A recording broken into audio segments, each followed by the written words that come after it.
Welcome back to School of Thought, our weekly look at the betting market and any opportunities we may have to buy into an undervalued team or sell an overvalued team. As a reminder, last week, the overvalued team was Stetson, the undervalued team was BC. We'll talk about those in a minute and how that all played out, but this segment of Hit the Books is presented by Circa Sports. Bet like the pros with the world's largest sports book right at your fingertips at Circa Sports. Experience big app bets with the highest limits, better money line splits with the lowest hold, the best customer service, and more. Sports betting on the go has never been better. Now you can download, fund, and bet like a pro anywhere in Nevada. Get your new book today at circasports.com. So to jump right into it, talked about BC last week, dipping all the way down to 201 in KenPom. They had two relatively sweat-free covers. And it seemed that people were onto this pretty quickly because the UNC game on Wednesday opened plus 17, closed at 14. That cover was really never in doubt, lost by 8. And then on Saturday, opened plus 7.5 at Notre Dame, closed plus 5. So another pretty big dip from open to close. And they cruised to a pretty easy double-digit win at Notre Dame. The sell, Stetson, was up to 180 at the time of recording last week. A little tougher. Kennesaw opened plus 3.5 at Stetson on Thursday. They took immediate money. That closed, I think, pick or even Kennesaw -1. Wild game in overtime. The Kennesaw pulled out by a point. But I believe all the Kennesaw numbers covered nonetheless. But again, another one that took, there was immediate money there against Stetson. There was immediate money against Stetson again on Saturday against JSU. That number, I think the soft opener was like 8.5. That closed all the way down at 5. And some weird, typical end of games college basketball variance at the end. Stetson won by 6, covered some numbers, didn't cover others. But turning the page to this week, same type of concept. One team who looks overvalued, one team who looks undervalued. We'll start this week with the undervalued team. One I've been keeping an eye on for a while. I've bet them a few times. It's gone well, including against Ball State last week when they were 10-point dogs and lost by a point. Western Michigan hired Dwayne Stevens this offseason. Complete culture change, complete scheme change, a massive overhaul in every conceivable way for a guy who spent, I think, 15, 20 years on Tom Izzo's bench at Michigan State. So you knew things would be different this year for the Broncos, but it was going to be a bit of a project, taking a underachieving roster, not the worst roster, but an underachieving roster under the previous regime and trying to make it competent. There are certainly signs of that over the last few weeks that it's happening. They're up. They dipped, I think, as low as around 315 this year. They're up to 286 now, but I think there's more room to grow. And last week, we took a look at some charts from Shot Quality, trying to find disparities, within the market from the KenPom number to the Shot Quality number. Same type of thing this week. Take a look. Shot Quality overall ranked 249, KenPom 286. My own personal ranking on WMU is actually even a little higher than Shot Quality's. I'm somewhere in the 230s. So I think there's a pretty big disparity here. My own power rating system, what I use to make my own lines, if I take this scale, if I say I think there's a 40 spot difference between these two, that equates to about 3 points in this neck of the woods, down here. It's how I do my scaling. So if I'm getting 3.5 points on WMU every game right now, that's a pretty good deal. The Ball State game, I had them a little bit earlier, a couple weeks ago as well. I can't remember who, but there's some promising signs here. The shot selection number looks pretty ugly, but if you sort on Shot Quality just within conference games, you'll see that they're third in shot selection in MAC games. A bunch of other offensive categories, they're like third, fourth, fifth. So at this point, they're a top half offensive team in the MAC. KenPom actually, too, kind of mirrors this. They're 5th of 12 MAC teams in offensive efficiency in conference games. So I think it's fair to say at this point, they are a top half offensive team within the league. And now it's a good offensive league, or, well, it's really a bad defensive league in general, depending on your point of view. But, still a pretty bad defense by MAC standards, but they're priced right now down with the dregs of the league, with like Bowling Green, Central Michigan, Northern Illinois.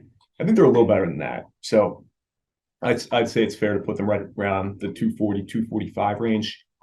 So pretty good value there moving forward. It's a tough one tonight with Ohio that I didn't touch, but I do think it was a little bit high, but ended up letting it go.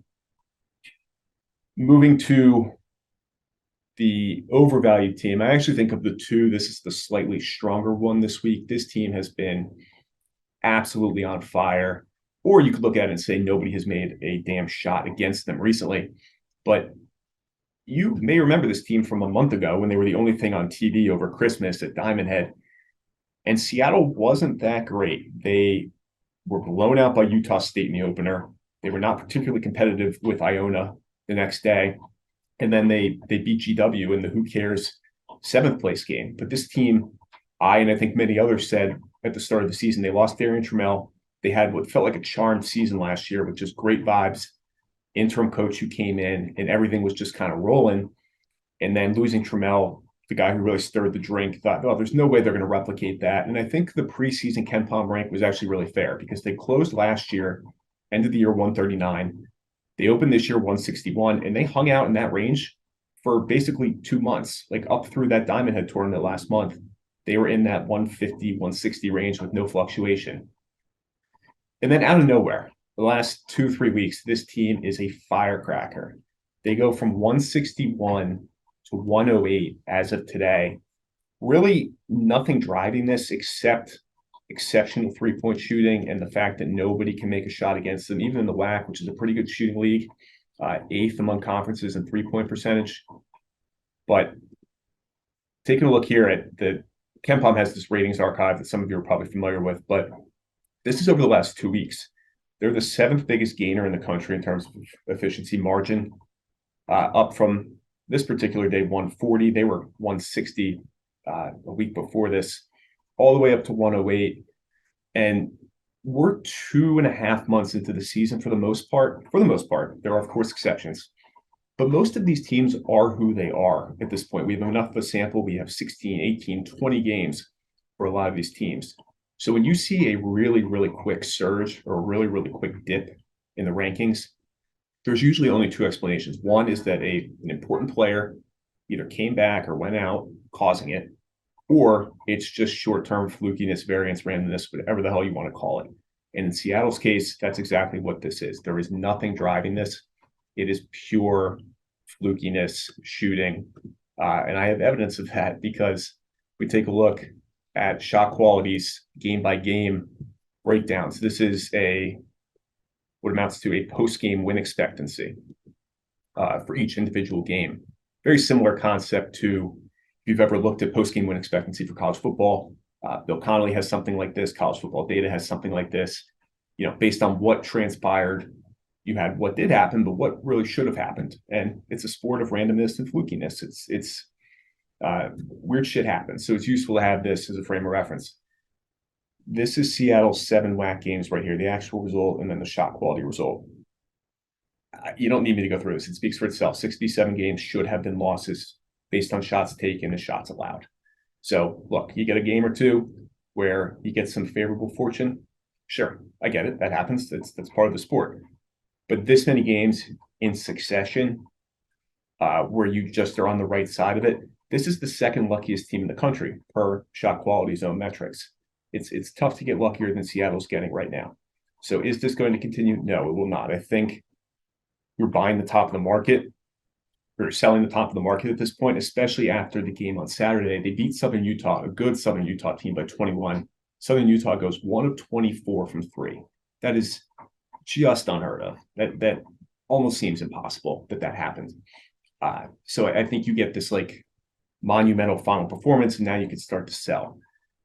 But I will say the upcoming schedule is a little tricky because there'll be probably 6-point dogs or so at Sam Houston on Thursday, a really good Sam Houston team that's a net and analytics darling. And then they go right from Sam Houston to Stephen F. Austin on Saturday in that quick turnaround, probably the toughest road trip in the league right now to do Sam Houston and SFA in succession. That looks like a toss-up game per KenPom. Seattle projected 1-point dog. So, I don't love the idea of fading a team running this well, having to give them a bunch of points like I would with Sam Houston on Thursday. But even if you pass on that game, and I might, we'll see, there's going to be some spots to fade them over the final month and a half of the season, even into the conference tournament. After those 2 games, they'll get Abilene at home, probably be a 9-10-point favorite there. They'll get Utah Tech at home, same type of spread.